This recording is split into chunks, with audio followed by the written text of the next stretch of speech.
So picture this scenario, because I think almost everyone listening has lived some version of it. A senior infrastructure engineer spends, say, 4 full months quietly recoding an entire systems migration. It is complex, painstaking work. And then, literally 2 weeks before the live deployment, a colleague suddenly pops up in his inbox offering to, quote, help package the executive summary slide deck. Oh, the slide deck swoop. It is a classic move. Right. And 2 weeks later, during the quarterly review, who is standing at the front of the boardroom receiving direct praise from the vice president for, quote, visionary leadership on the migration? It is not the engineer. It is the slide deck person, every single time. And the wildest part about that specific tactic is nobody actually broke a company rule, right? Like, there is no lie told on paper. It is what we call invisible dishonesty. Invisible dishonesty. Break that down, because on paper, they just volunteered to write an email summary. Precisely. They step away from the messy, high-risk execution work where things can go wrong, and they position themselves entirely at the narrative layer. They offer to run the weekly 15-minute steering committee update. They build the green light dashboard. They never steal the code, Simon.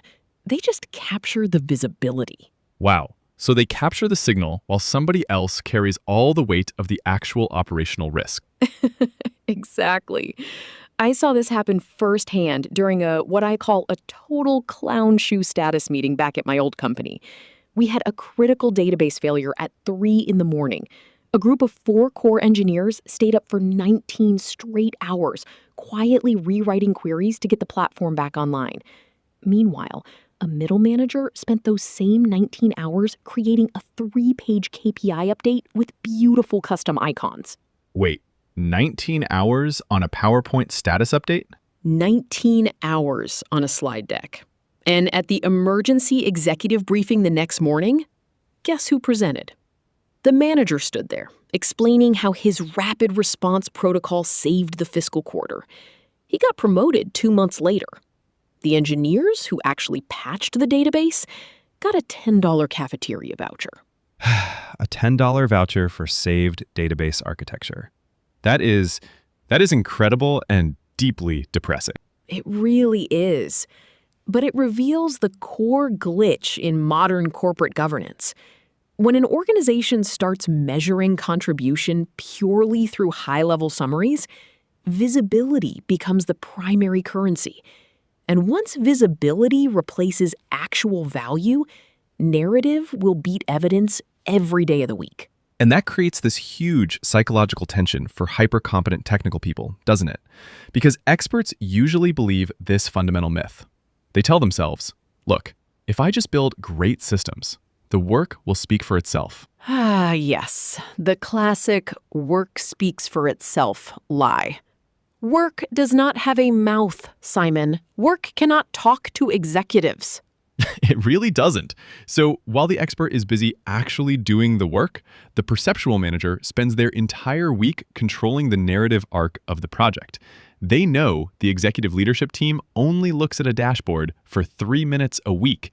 So whoever controls those 3 minutes controls reality. Yes. And if you let manipulators define reality, the whole system eventually adapts to them. Competent people get burned out or alienated, while the people who excel at managing upwards take over senior leadership. So how does someone protect themselves? Like, what is the club genius approach here? Because the answer cannot just be, well, go become a cynical corporate politician yourself and spend all day making slides. No, absolutely not. You do not want to become the thing you hate. We call the real solution narrative defense. It is about building clear, lightweight visibility directly into your normal execution process before someone else hijacks it. How does narrative defense look in practice on a real team? Simple habits. First, never hand off status reporting entirely to a third party. When a project hits a key milestone, you send the milestone email yourself, tagging the collaborators, but clearly asserting primary technical ownership. Second, establish direct touchpoints with key decision makers early on, even if it is just a concise 2-line update every fortnight. So you establish the primary record of truth directly at the source, rather than letting a filter step in and translate your work for leadership. Exactly. Document your milestone ownership out in the open. Build structural transparency so no one can package your output as their own secret initiative. Because in an era where AI is automating basic execution, human trust and integrity are going to be the most critical career assets left. If a system continually rewards the slide packager over the builder, eventually you have to ask whether you are fixing the problem or just feeding a broken incentive machine. Good conversation, Emily. Always a pleasure, Simon. Let us get back to real work.